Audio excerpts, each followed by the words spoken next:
Alrighty, it's the MTM Boys, Season 3, Episode 131 for the third attempt. Let's get it going this time, baby. It's Playmaker Twas and the Hoopstar Nash. Mr. Hoopstar, what's going on, big guy? How we feeling over there, dude? Good. You know, like you said, this is our fourth iteration of this same episode. I think it's the third. Well, after two, you lose count, don't you? God. We tried to record this episode for like a week now. Yes. So what happened? Let's break it all down, dude. What's going on? Technical difficulties on my part. You've been staying at random Airbnbs because I guess your mom is in Nashville. She's moved here, 2 months ago? You're still in Indy.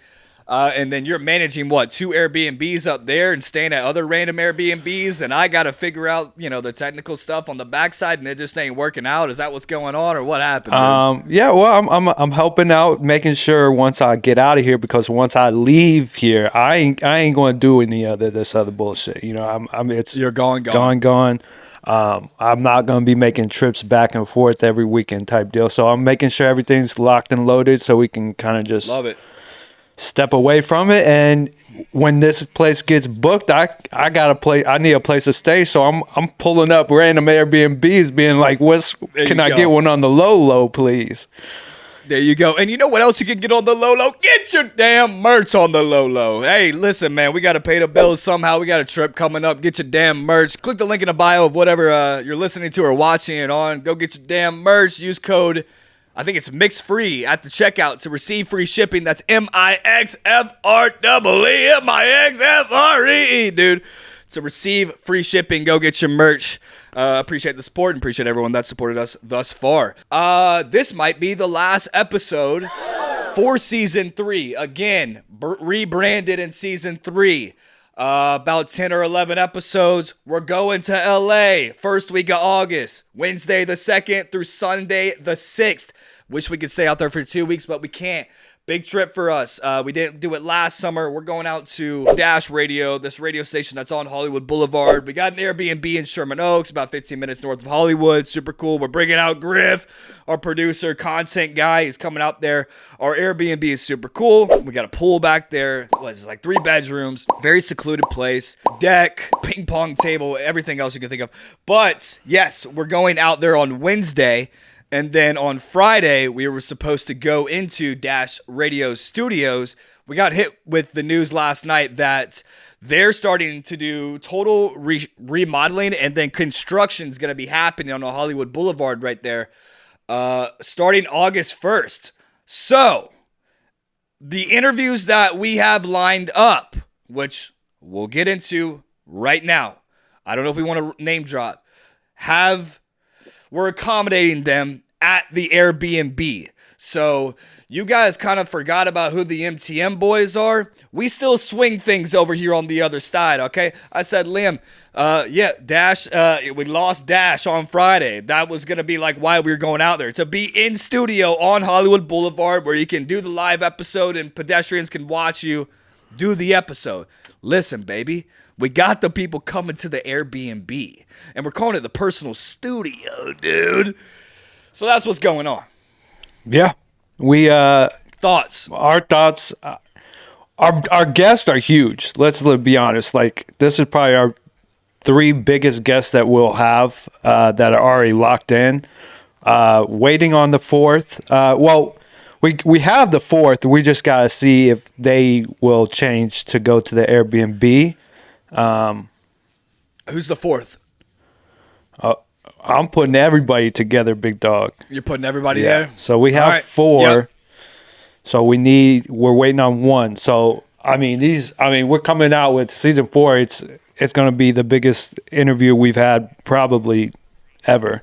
Yeah. Season 4, Episode 1, debut at the Airbnb. It's going to be outside. And you think we can record outside, dude? It's better to record kind of outside. Hopefully sunny, 75 than inside. Yeah, I think the whole vibe of recording outside by the pool, got a whole game room type deal, like atmosphere outside next to the pool, big ass TV, ping pong / pool table. I don't know what the fuck that is really. Entertainment room outside. So it's gonna be it's gonna. The cool thing about it too, it's like it's a bunch of bushes and trees that kind of have it secluded in the backyard too, if you can imagine that for the people listening out there. So yeah, super cool. Should we name drop the first one or should we kind of just give a hint? We can do whatever you want. We can name drop one of them. All right, listen. Are we gonna name drop the first one or the second Let's one? do the second one. Keep the debut interview kind of guessing. All right. So our second interview out there. So we're gonna have for a little bit more context. We're getting out there again on Wednesday in Los Angeles around 9 a.m. We're leaving Nashville around 6. We got a nonstop flight. Liam, I'm gonna bring a pillow on the plane, dude. I don't think I've ever done that before, but I'm gonna bring my allergy pillow, dude, and probably sleep on the plane. Picking up a Range Rover, dude, at LAX. Getting to the Airbnb. Hopefully around 11. We're still waiting on a check-in before noon. And setting everything up. That first interview is going to be at 3 p.m. that day. So we got a couple hours in between. And then the next day, it's time! Mr. Bruce Buffer. This is the moment you've all been waiting for. It's time! The legendary UFC/MMA announcer on the Man to Man podcast, season 4, episode 2, that will be for about a 40-minute interview. Yeah. So that's a big one for Bruce us. Buffer. Yeah, that's a big one. He lives in LA, so it was easy to kind of snag right there. So I mean, yeah, for a little bit more backstory of how we got this, I probably reached out to like 200 people on an email, and people kind of just came back and said, "What the hell is what is an MTM?" I said, "Listen, dude, it's Man to Man, boys." So we got Bruce Buffer on that podcast, super cool. You kind of know his story, Liam. I saw an interview with him, I guess, on the Impulsive Logan Paul's podcast. He's got this brother that he founded at the age of 29. It's his half brother, and it turns out to be the legendary Michael Buffer, who does the boxing announcements, and he's got the trademark. Let's get ready to rumble. So Bruce kind of found him. He said, "Dad, who is this guy, dude?" His dad said, "Yeah, I forgot to tell you. I got a son that we left him up for adoption."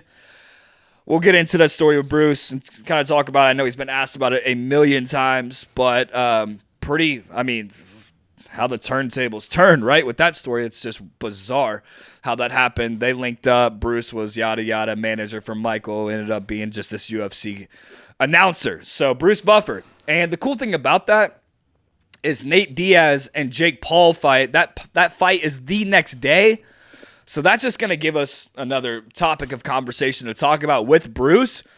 And hopefully we can listen. I don't know if we're going to get that episode out in time, but we're going to get some really cool clips out on social media when we ask Bruce about maybe what his bets are for the next, that fight the next night and kind of just get his, I don't know if he can tell us if he bets or not, but give his takes to us. So, yeah, Bruce Buffer, huge. Super excited. Yeah, big guest. Kind of a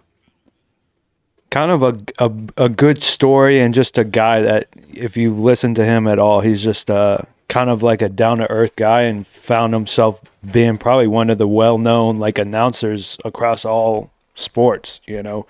Once you hear Bruce, you know what it is. You know it's UFC, and he's kind of put that, face to the UFC to get them, where they are today and as big as they are. So very cool. Okay, and then let's just go ahead and give a hint on the first one. It's connected to the UFC. We'll just say that. Yeah, we'll say a world champion on multiple levels. Couple so we might just be a UFC podcast. I don't know what's going to happen, but hopefully that third interview, I think what we try to do, man, is just people are like, "What are you guys?" And it's like, I don't really care what we are, dude. Like, I'm just trying to get the biggest guests and the coolest people on the podcast. Like, why does it matter if we have to find like a niche for ourselves? I don't know. I don't know. People ask us that, and they're like, what are, I'm just like, dude, I mean, we can talk about sports, we can talk about basketball, we can talk about UFC, or we can talk about social media and how people blew up and have millions and millions of views and followers. All right, cool. So that's that. Stay tuned. We'll do some vlog-style series on that. Super stoked, super excited to get out there. Let's get into some hot topics. Obviously, Messi, huge debut. The Hollywood scriptwriters wrote the script for Messi in the 93rd minute of the game last night. Upper 90 left corner. Crowd goes wild. Messi, welcome to the United States of America, my guy. I mean, if you're writing scripts, this is the one you write, I know Messi was only supposed to play, I think it was estimated like 30 to 40 minutes to go into this game. And just because he's, new, he just started working out with the team this last week. So it's like, all right, let me just get a feeler and then actually welcome. This is how you welcome somebody to the league. And you just, for those that don't know, but it's cool. I think it brings definitely more eyes to MLS soccer. Anytime that your team is playing against the Inter Miami, or however you want to call them, you're probably going to try to snag tickets just to go see Messi, right? He's still really good. I know he's getting older, but at the same time, when the bag is right, and it doesn't matter where you're playing. Right? I don't think so. Not at all. If you're in the MLS, I'll tell you now, if I get a chance to go see him somewhere in the United States, I'll definitely go, And I'm not even the soccer What do type. you think about the pink jerseys? The pink jerseys are fresh with the collar, huh? Yeah. It's just they're good. They could have the potential of being like the best team in soccer just because they got Messi. Then other players want to play. Then you can start reaching out to the international groups of better players, because obviously MLS isn't, I wouldn't say, the top tier league. And then once that happens, if you can get the bag right, then MLS can just keep growing. Exactly. I think we're in the... Okay, so there's a bet going around right now that I saw this guy place. It is a plus 5,000 Lionel Messi to score the most goals in the MLS season. He's behind the Nashville SC guy who won the MVP last year, Mooker. I don't know. You know what I'm talking about. Anyways, you think you think he's 12 behind. You think he can come back and snag that title right there for the most goals in the regular season? I don't know. Probably if he's walking out, let's be honest, he's walking out playing 30 minutes of a game, and then they're like, oh, actually at the end of the game, just put one upper 90 and win it for us, and that's how you're going to score the goals.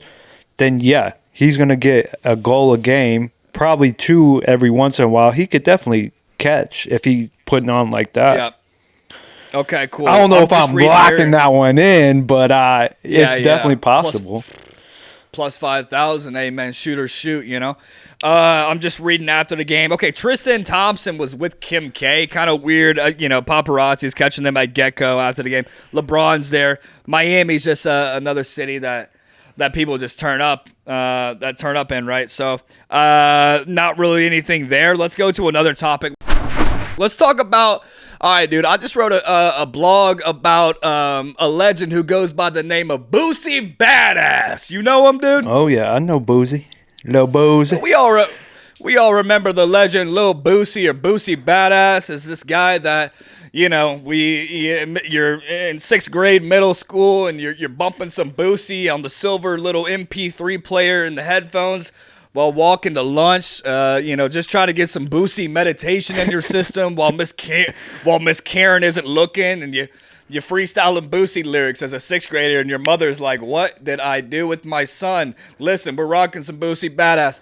Boosie goes on another anti-LGBTQ rant on Twitter, talking about this new generation of rappers, specifically speaking on about the Island Boys making out with each other, attempting to regrasp their clouts that they once had in a span of 2.7 seconds on a bull named Blue Man shoe from the 40-second hot tub clip last summer. I don't know how that went viral.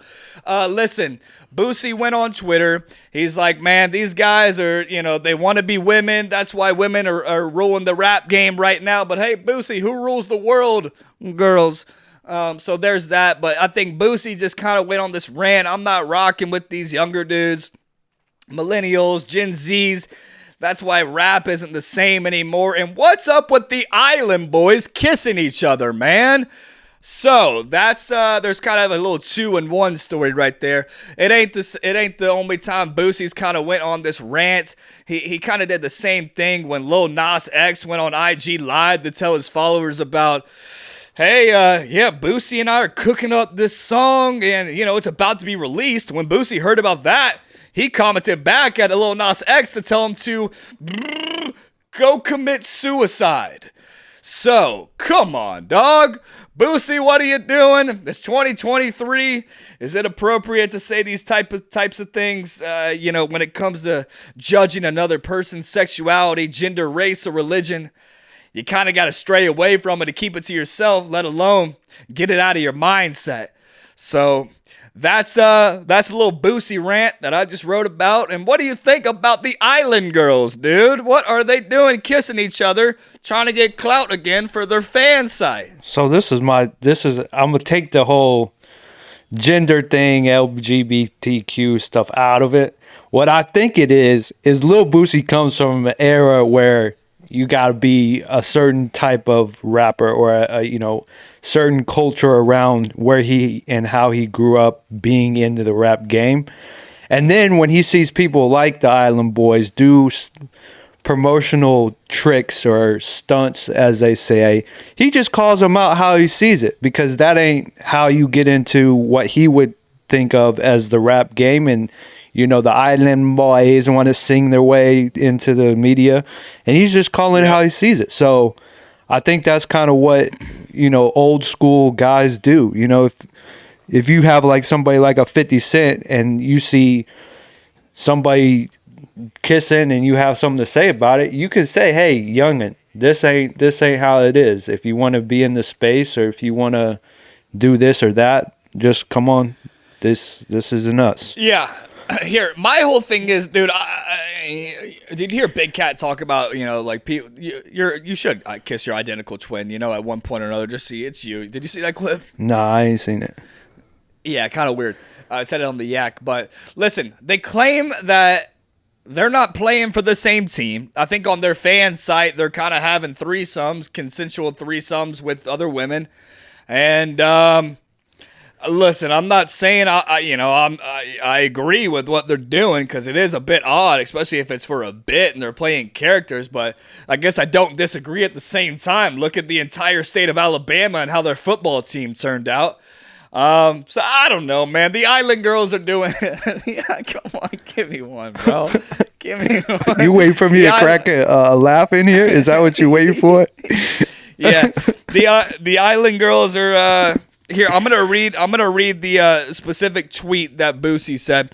Island Boys kissing, homies painting their nails, BBLs, SMH. I'm sick of this feminine rap game. These guys about to start wearing thongs and eyelashes next, and you wonder why these women taking over, because y'all trying to be them. And back of y'all mind, some days y'all want to be girls. My bad, city girls.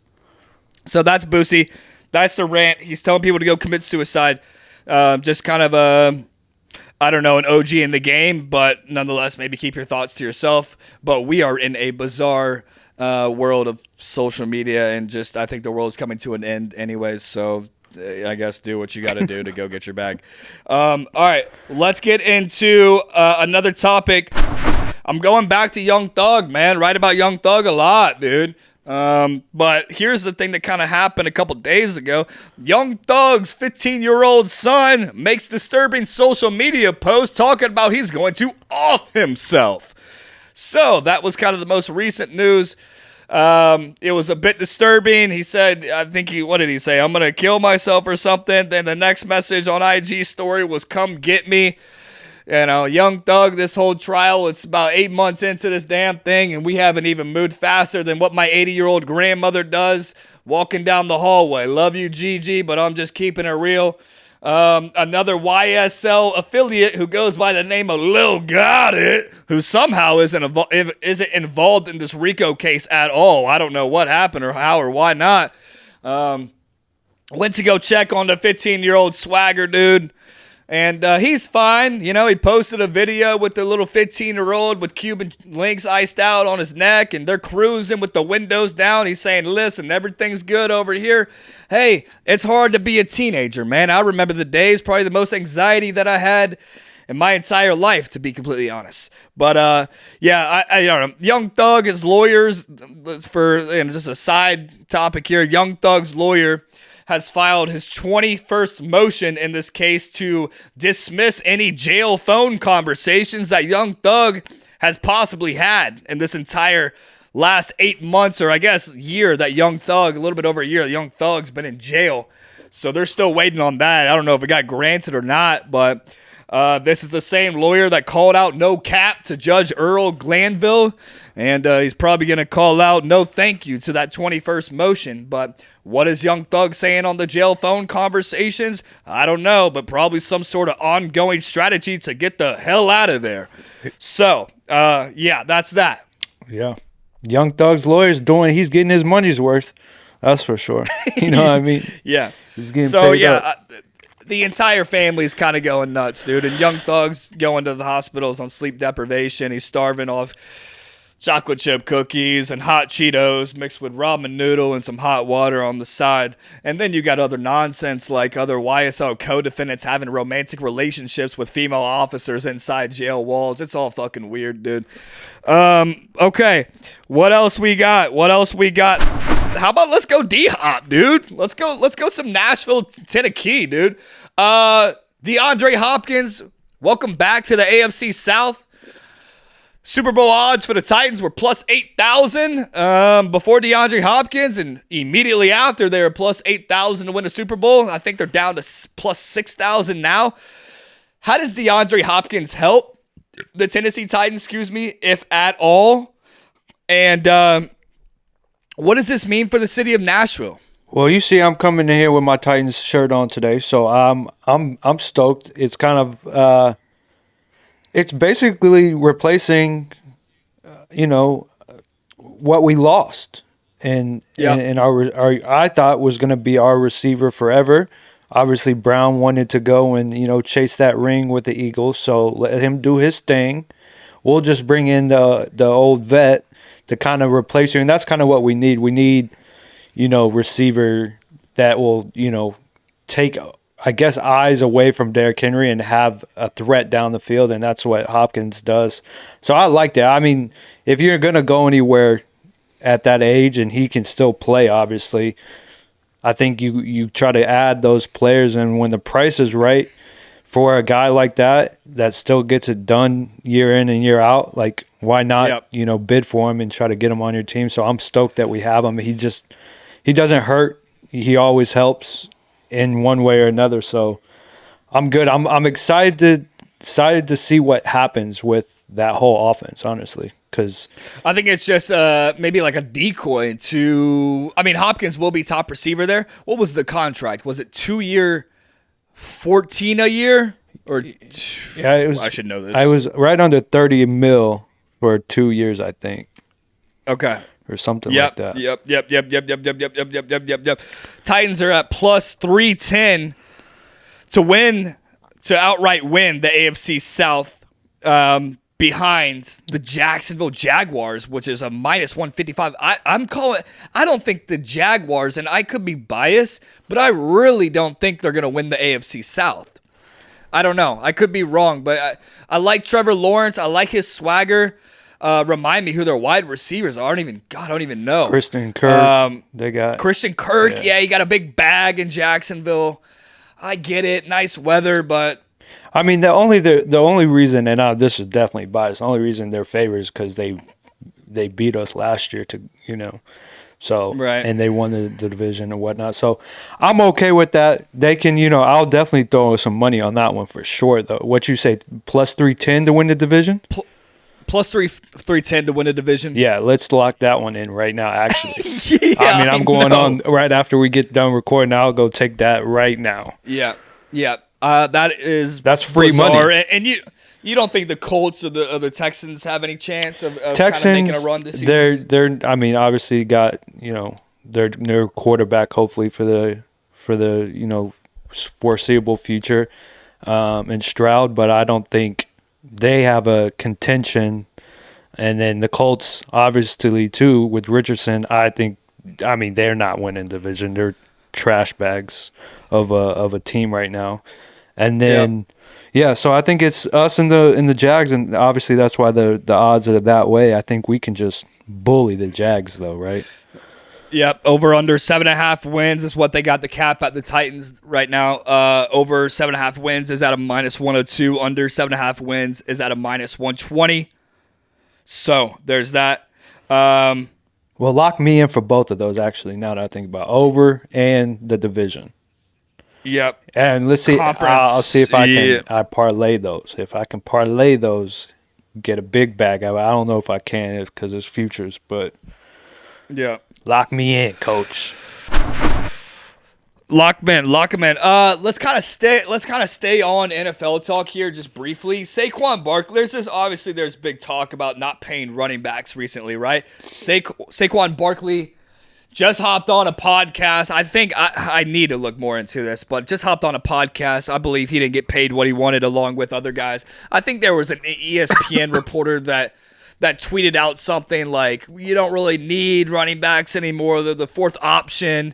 You can go find a running back, a good solid running back, kind of deep into the round, right? Right. Saquon Barkley is I think he just declined whatever they offered him in New York, so they got a giant problem in New York, and he's kind of hopping on podcasts and saying, I'm not showing up. I can go say fuck you to my teammates and fuck you to the New York Giants and just not play a single down. I mean, what's your initial thoughts on this? What's your take? And should running backs be paid as much as they believe to be paid? Deservedly, I think deservedly so. Yeah. I do think the running back is the hardest position on the field because they're in every single play and they're getting hit the most. So I think they definitely are deserving the money. That shouldn't be the question. But the question really, for me, is how the owners are handling this of like not paying. Like there's like two. Like obviously Derrick Henry got a bag, but like these, after 4 or 5 years in the league, these JMs are like, all right, we're not going to pay you. We'll just go draft another guy, get him on the rookie deal, and use him for the first 5 years, and nobody's getting re-upped. So it's like, unless you're, dominating and like a force of the offense and you play in an offense that's surrounded by the run, which the Colts, the AFC South basically is that machine because it's kind of always been that way. But Taylor got a bag, Henry got a bag. You can even go back in the day when like Arian Foster was with the Texans. He got a bag. Like that's those guys. Adrian Peterson got a bag. Like, unless you're just like focused offense, which the NFL is moving away from, they're not going to get as paid like they should. So I don't know what the solution is, but they deserve money regardless because it is the hardest position I think on the field, and they're taking the most hits. So if that means there's a lockout on running backs, just like what Saquon Barkley's saying, they're like, all right, well, I just won't play and see how that works. Right. We'll see. I want to switch it up here to kind of some breaking news with Jamie Foxx giving an update on his health. Are you familiar with all this? No, Jamie Foxx. I knew he went into the hospital and had a heart attack or something, or... Was that what it was? Okay, Jamie Foxx speaks out first time since a medical complication. Says daughter saved his life. Speaking out the first time after being hospitalized for a medical complication in April. kind of just came out this video that said, let's see. I guess he's denying all these accusations of being paralyzed. Not paralyzed, but I went to hell and back, and my road to recovery had some potholes as well, but I'm coming back and I'm able to work. Fox, thanked everybody for the continued support and prayers. Yeah. I mean, I think they did a pretty good job of like keeping what happened to him like under wraps. So it's like people were speculating if it was a heart attack. I think his stroke actually is what it really was. And, Okay. well, it's good that he's back at it. He said he's willing to work, so we can see him more on some big time betting commercials again, right? Is that his work nowadays? Right. Caesars, right? Is it Caesars? I think so. I think it is Caesar. Yeah. I guess they didn't. I guess no one really knows what it was. Damn, we are not doing a good job of reporting this one. My bad. All right, what else, man? What else is going on? What else is going on that you've seen kind of around the internet? Do we have anything else? I don't know if we want to get into this, but this is kind of taking over right as we speak right now. Have you seen the Jason Aldean music video of his new song? No, I haven't. Oh, well, you should watch it. We'll play it in here. What's the clip? It's just the lyrics and how it's called "Don't Try This in a Small Town" type deal, and it's like basically like previewing like the riots and stuff, and the racial implications of like that stuff doesn't happen in a small town. I like hope you would try it, because if you do, you have like basically shit coming to you. You know what I mean? And there's like a whole like army of like people trying to cancel Jason Aldean for,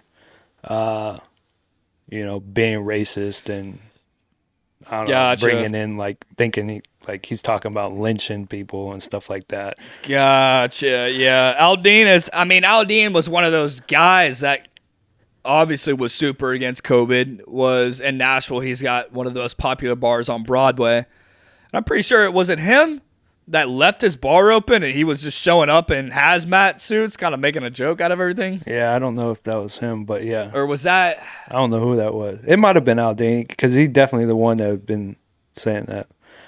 I think that was Kid Rock. Yeah. My bad. Yeah. But yeah, I think it's, I don't know. It's both sides. I see the kind of the disdain from it. I don't think the song is very good in the first place. I don't. Yeah. Like, it's kind of catchy, and you're kind of singing it, but like the lyrically, like just composition of it as a song, if you take all of that away, like all the talks around it, the song isn't very good. So I don't know. That kind of like deters me away from listening to it. But he's an old country guy. Like, he's always been kind of the old, real country guy. And that's kind of like, I don't know. It's kind of what he's made his career on. And if he feels like he wants to talk about that, I guess talk about it. But I don't know. I don't think you get canceled for it. But I also don't think you blatantly kind of like put that conversation into your songs either. So I think, I don't know, man. That's a whole Nashville vibe here. We've talked about it before. Nashville's kind of Nashville's become this city that doesn't have its roots, I believe, anymore. And it's kind of sad, and it's fucking expensive now. It's just, that's when people see stuff like that, it's a no-brainer. You think of Nashville, so thank you, dude, for representing our city like that. I think Luke Combs is coming out with a bar called Chiefs, though. That might be kind of cool on Broadway. I don't know, man. All right, well, dude, I don't really have anything else, man. We kind of just wanted to hop on here. This could be our last little episode of season 3 until we head out the dash. Unless you got anything else. I mean, I know there's this Barbie movie that's going out right now. I'm just trying to think of anything else that we're missing here. Yeah. Oppenheimer also in the movie world. I don't know. I don't even know what that is. You don't know what? You don't know about Oppenheimer? No, I'm looking at it right now. The creation of the bomb. Kind of his story and how, I don't know, it's supposed to be a pretty good movie.